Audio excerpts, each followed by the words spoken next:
Okay, so this is the Talmud Daf Yomi. We're in Avodah Zarah. We started a new parak now, so we're in parak Hey, so the 5th chapter. So Daf 62, the Mishnah says, in the case of a Gentile who hires a Jewish laborer to work with wine used for an idolatrous libation with him, his wage is forbidden. That is, it is prohibited for the Jew to derive benefit from his wage. If the Gentile hired him to do other work with him, even if he said to him while he was working with him, transport the barrel of wine used for a libation for me from this place to that place, his wage is permitted. The Jew is permitted to derive benefit from the money. With regard to a Gentile who rents a Jew's donkey to carry wine used for libation on it, its rental fee is forbidden. If he rented it to sit on it, even if a Gentile placed his jug of wine used for libation on it, its rental fee is permitted. Now the Gemara says, in the first case of the Mishnah, where a Gentile hires a Jew to produce wine used for libation with him, what is the reason that his wage is forbidden? If we say that since it is prohibited to derive benefit from wine used for libation, his wage is also prohibited. That is difficult. There are the cases of orla produce, so produce grown during a tree's first 3 years, and diverse kinds planted in a vineyard, from which it is also prohibited to derive benefit. And yet we learned in a Mishnah in Kedushin 56b that if a man sold this produce and betrothed the woman with the money received for it, she is betrothed. Evidently, money gained from a forbidden item is not itself forbidden, as otherwise the betrothal will not take effect.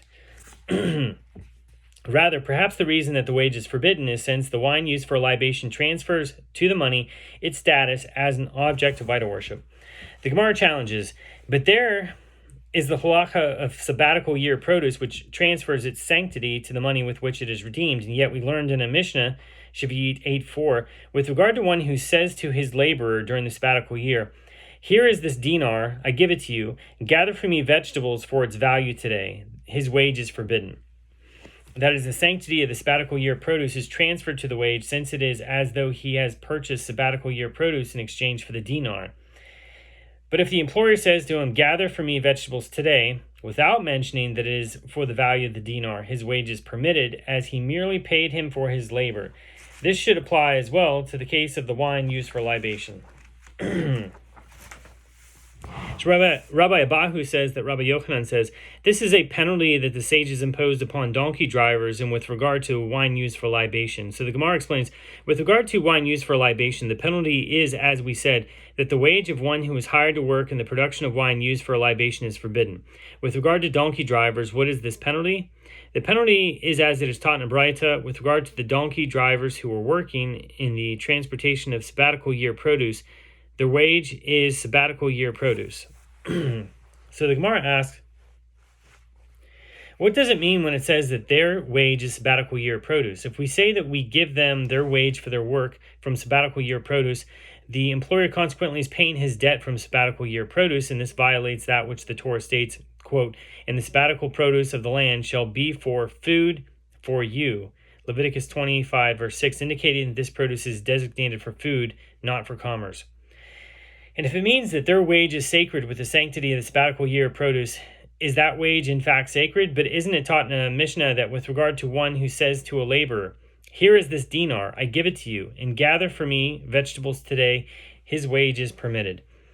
But if he says to him, gather for me vegetables today for its value, his wage is forbidden. So the case of the donkey drivers is clearly similar to the former case where the value of the dinar is not mentioned. Abaye said, actually, Rabbi Yochanan's statement should be interpreted as saying that we give him his wage from sabbatical year produce. And as for that which appears to pose a difficulty for you, that the verse designates such produce for food, but not for commerce, that can be resolved by explaining that one gives him his wage in a permitted manner, that is, as a gift rather than as a wage.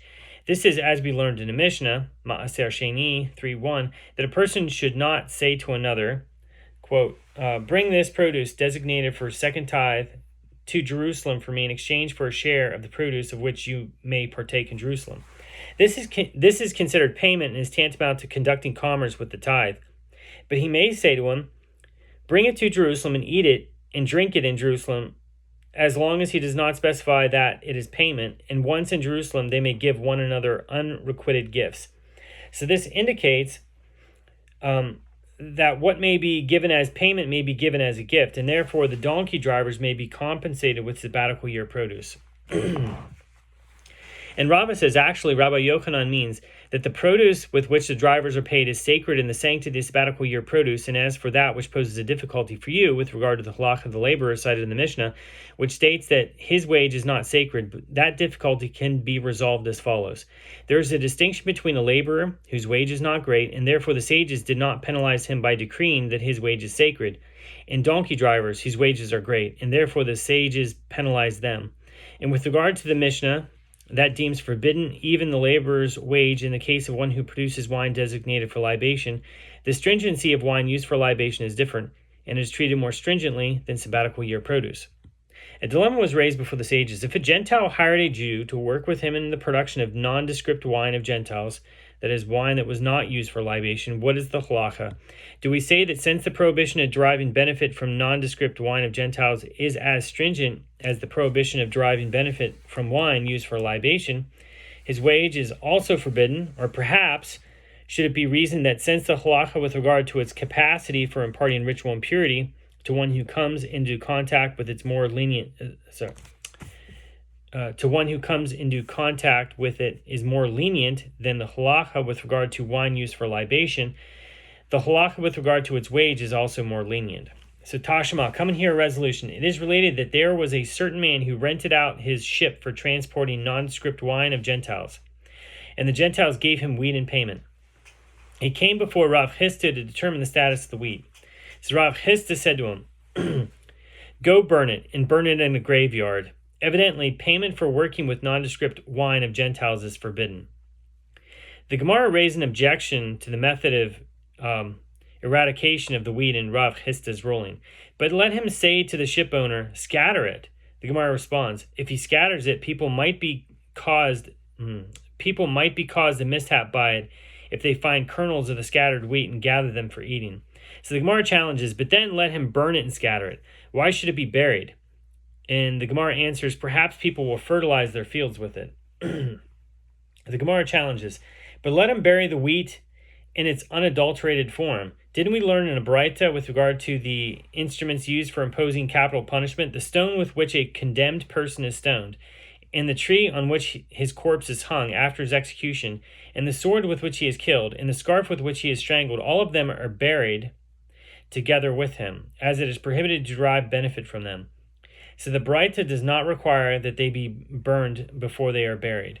So the Gemara answers there, since they are buried in the court graveyard, the matter is clear to all that these were executed by the court. So everyone knows that using the instruments of execution is prohibited. Here the matter is not clear at all. As one might say to himself that a person stole the wheat and brought it and buried it here, and he might thereby come to use it. So the sages of the school of Rabbi Yanai borrowed sabbatical year produce from the poor and repaid them in the 8th year. Others came and said this to Rabbi Yochanan out of concern that by doing so they violated the prohibition against engaging in commerce with sabbatical year produce. So Rabbi Yochanan said to them, they are acting properly, as this is not considered commerce. And in the corresponding case concerning payment to a prostitute for services rendered, it is permitted to sacrifice such an animal as an offering.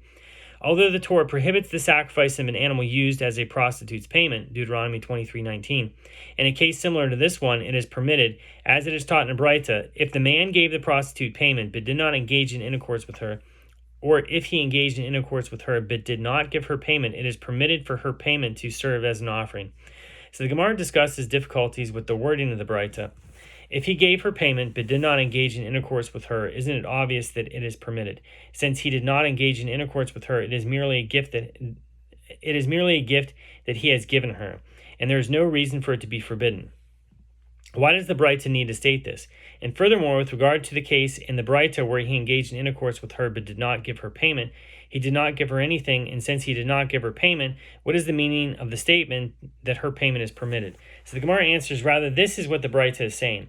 If he gave her payment and afterward, after some time elapsed, he engaged in intercourse with her, or if he engaged in intercourse with her and afterward, after some time elapsed, he gave her payment is permitted because the payment was not given proximate to the intercourse. So this is also the halacha in the case of borrowing sabbatical year produce, paying for it after time has elapsed is not considered commerce. So the Gemara asked if the Braita is referring to a case where he gave her payment and afterward engaged in intercourse with her. Then when he engaged in intercourse with her, and then that's the end of 62, but 63 says the prohibition with regard to payment to a prostitute should apply to the payment retroactively. So Rabbi Eliezer says the Braita is referring to a situation when she sacrificed the payment in the temple first before the intercourse took place. So that's the end of the idea there. Starts in 63.